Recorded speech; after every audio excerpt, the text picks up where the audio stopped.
नमस्कार दोस्तों, मैं राजेश दुलानी एडवोकेट आज आपके साथ डिस्कस करने जा रहा हूँ तलाक डिवोर्स के बारे में।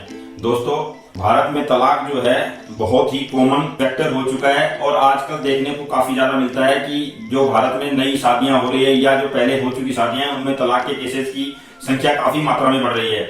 और दोस्तों, इसका जो मुख्य कारण है वो दोनों हस्बैंड वाइफ के बीच में मनमुटाव होना या पारिवारिक रूप से किसी तरह की उसको बीच में समझौता न करवा पाना, ये मुख्य कारण के रूप में देखे जाते हैं। दोस्तों, तलाक लेने के लिए सिर्फ और सिर्फ भारत में दो ही माध्यम है, या तो म्यूचुअल कॉन्सेंट से या फिर कंटेस्ट करके।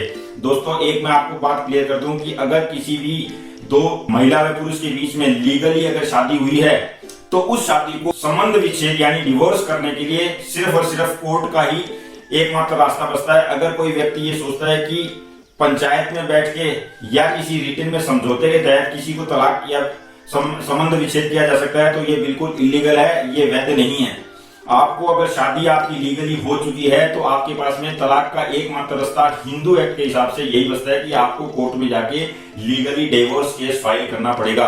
अब लीगली डिवोर्स केस फाइल करने में आपके पास में दो ऑप्शन होते हैं, या तो आप पहले बाहर समझौता कर लें, समझौता करके म्यूचुअल कंसेंट की डाइवोर्स फाइल करें सेक्शन 13B के तहत में। और दोस्तों, अगर बाहर समझौता नहीं होता है तो फिर आपके पास में दूसरी जो रेमेडी बचती है वो कंटेस्ट करने की यानी कंटेस्टेड डाइवोर्स लेने की। कंटेस्टेड डाइवोर्स के लिए दोस्तों भारत में 9 तरह के रीजंस दिए गए हैं, जिसमें 4 तरह के एक्स्ट्रा रीजन सिर्फ और सिर्फ महिला को प्रोवाइड किए गए हैं, जिनमें मुख्यतः जो देखने को आता है वो एडल्ट्री के केसेस होते हैं या फिर क्रूरलिटी के या डिजर्शन के। इसके अलावा दोस्तों, अगर कोई व्यक्ति 7 साल से लापता है, पता नहीं चल रहा उसका, तो भी दोस्तों ये आधार बन जाता है। इसके अलावा अगर किसी ने धर्म परिवर्तन कर लिया है तो भी एक आधार है। अगर कोई व्यक्ति ऐसी बीमारी से पीड़ित है जैसे HIV या कुष्ठ रोग, तो ये भी एक आधार बनता है। दोस्तों, अगर कोई व्यक्ति सन्यासी बन गया है तो उस कंडीशन में भी वो तलाक लेने का दूसरे पार्टनर को हक है। इस तरह से दोस्तों 2 तरह से भारत देश में हिंदू मैरिज एक्ट में प्रावधान किया गया है, या तो कंटेस्टेड या फिर म्यूचुअल डाइवोर्स। दोस्तों, ये म्यूचुअल जो डाइवोर्स है ये 1955 का जो एक्ट है उसमें 1976 में इस प्रावधान को इनेक्ट किया गया था। इससे पहले म्यूचुअल कंसेंट का कोई कंसेप्ट नहीं था हिंदू मैरिज एक्ट में। 1976 में ये म्यूचुअल कंसेंट का एक्ट पास किया गया। दोस्तों, इसके तहत मैं छोटी सी जानकारी आपको देना चाहूंगा कि आप म्यूचुअल कंसेंट के दौरान तभी जा सकते हो जब आपकी शादी को 1 साल पूरा हो चुका हो, यानी 1 साल की शादी होनी बहुत जरूरी है। 1 साल से कम की शादी में म्यूचुअल कंसेंट नहीं होता। म्यूचुअल कंसेंट के लिए 2 भागों में आपको जाना पड़ता है कोर्ट में, जिसको फर्स्ट मोशन और सेकंड मोशन कहते हैं। फर्स्ट मोशन आप 1 साल के बाद डाल सकते हैं और उसके बाद में सेकंड मोशन के लिए आपको कोर्ट 6 महीने का टाइम देती है, ताकि आपके बीच अगर फिर से कोई समझौता हो सके और पैचअप हो सके और आप साथ में रहने की इच्छुक हो तो आप फर्स्ट मोशन को कैंसिल करा के दोबारा से साथ में रह सकते हैं। अगर ऐसी संभावना नहीं है तो दोस्तों फिर आप 6 महीने बाद में सेकंड मोशन कोर्ट में फाइल कर सकते हैं।